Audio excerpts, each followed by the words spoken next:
News 24 घडामोडी, श्वास चालू घडामोडींचा। Breaking news. 14 कोटींच्या कथित फसवणूक प्रकरणात मोठी कारवाई।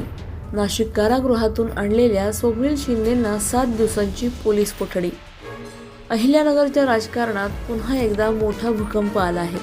14 कोटी रुपयांच्या कथित फसवणूक प्रकरणात भाजपचे माजी नगरसेवक तसेच बहुचर्चित अंकुश चत्तर खून प्रकरणातील मुख्य सूत्रधार म्हणून आरोप असलेले स्वप्नील शिंदे यांना आज नाशिक कारागृहातून अहिल्यानगर न्यायालयात आणण्यात आले।